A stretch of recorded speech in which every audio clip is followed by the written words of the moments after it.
In a sweeping operation that unfolded across Indianapolis, U.S. Immigration and Customs Enforcement agents arrested more than 30 undocumented immigrants. ICE cited the success of the operation as a result of strong cooperation from local law enforcement. ICE officials confirmed that the individuals taken into custody were in violation of federal immigration laws. Many had previous criminal convictions or pending charges. According to authorities, the arrests were part of a targeted enforcement effort aimed at individuals considered threats to public safety. The agency also used the opportunity to criticize so-called sanctuary cities, arguing that jurisdictions refusing to cooperate with federal immigration authorities are endangering communities and straining federal resources. While ICE did not disclose the exact charges or backgrounds of all individuals arrested, officials stated that the majority had records involving assault, drug trafficking, domestic violence, and DUI.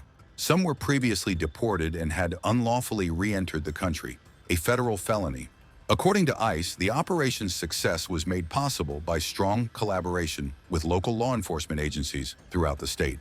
In contrast, ICE officials warned that sanctuary jurisdictions, which decline to cooperate with federal immigration enforcement, hinder operations, consume more time and taxpayer dollars, and pose increased risks to both officers and communities. U.S. President Donald Trump campaigned for president on the promise of mass deportations that targeted criminals. I will rescue every city and town that has been invaded and conquered, and we will put these vicious and bloodthirsty criminals in jail or kick them the hell out of our country, and fast. To expedite removal of the Tren de Aragua and other savage gangs, I will invoke the Alien Enemies Act of, listen to this, 1798. That's an old one. You have to go back that far because as we've grown and grown, our politics and politicians have become weaker and weaker. Our laws don't mean anything. It's so bad what's happening to our country, and we're becoming a very unsafe country, but we're going to be a lot more unsafe when you realize that all of the criminals from every country in the world is being deposited right into our nation, and we're not going to take it. But we're using the Alien Enemies Act, think of that, 1798, boy, that's a long time ago, to target and dismantle every migrant criminal network operating on American soil, and it gives tremendous authority to everybody to straighten out our country. We've got to have a country. We've got to have borders. We've got to have fair elections. We've got to have a free press. Look how many people are back there. They're just so many bad. They're so fake. So many of them, they're fake. They're fake. And if these monsters come back into our country, it's an automatic 10 years in jail with no possibility of parole. And I'm hereby calling for the death penalty for any migrant that kills an American citizen or law enforcement officer. And I will immediately ban all sanctuary cities in the United States. We're ending sanctuary cities, which is sanctuary for criminals. As we secure our border, we will bring back our economy, and very simply, I will make America affordable again. It's not affordable. Because these lunatics that we have running our government, they've allowed inflation to rise to a level that we've never seen before, and it's not affordable. They've come down, the prices came down, and now they're going shooting back up again. It's terrible. The job, we've got to get those costs down, and I'm going to get them down. You know how I'm going to get them down? We're going to drill, baby, drill. We're going to drill, baby, drill, bring energy down. And we're going to get interest rates down, too. They were at 2% with me, and now they're at 10, 11, 12, 13, 14%, and you can't get the money even if you want to pay it. Kamala Harris cast the deciding votes that launched the worst inflation in our country's history. She cost a typical American family over $30,000 in higher prices. Think of that, $30,000. And now Kamala, a disaster who shouldn't be allowed to run. She has no right to be running. You know what? You know the expression, right? They're a threat to democracy. That's what they are. They are the threat to democracy. Kamala wants to raise the typical family's taxes by nearly $3,000 a year. And I'm announcing today a new step that I'll take to get emergency price relief to all Americans. On day one, I will sign an executive order directing every federal agency to immediately remove every single burdensome regulation driving up the cost of goods, that drive up the cost of goods. We have so many regulations that hurt our country. I cut more regulations ×4 than any president in the history of our country. And that's why we had the greatest economy in history. That's one of the reasons why.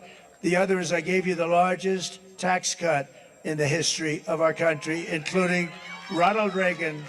Furthermore, I will create a new cabinet position for a senior member of my administration who will be tasked exclusively with doing everything in the federal government's power to reduce the cost of living. We have to. You not be able to live.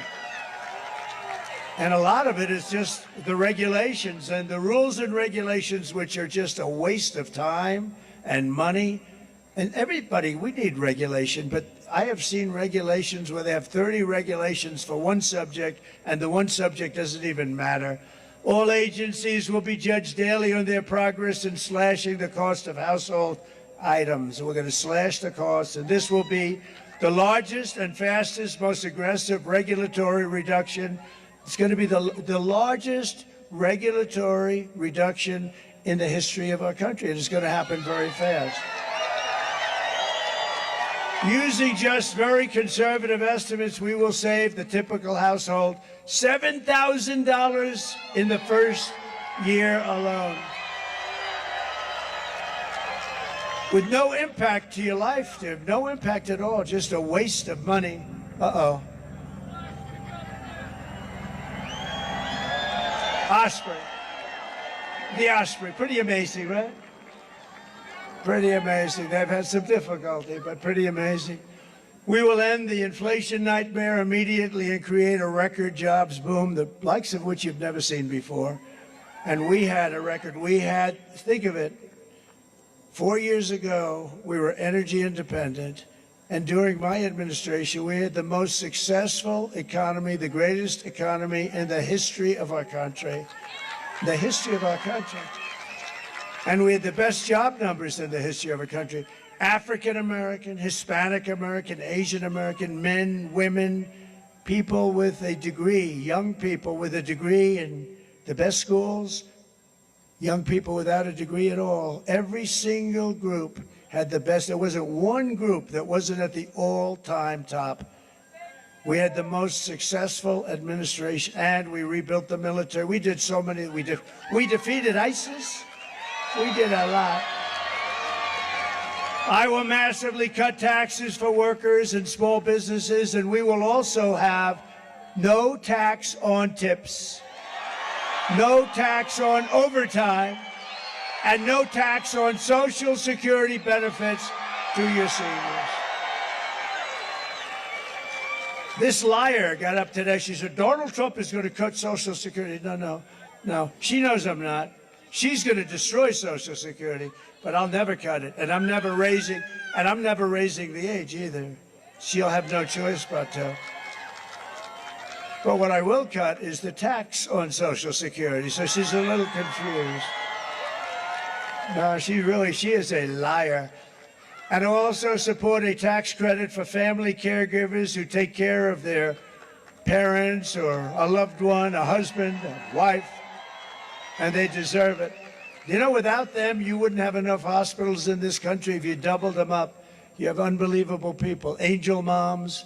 You have unbelievable people that do a great job, and they're entitled to that. On behalf of the great people of New Mexico, I will end Kamala's war on American energy. You're not going to have any energy. You know, they talk about Pennsylvania, no fracking.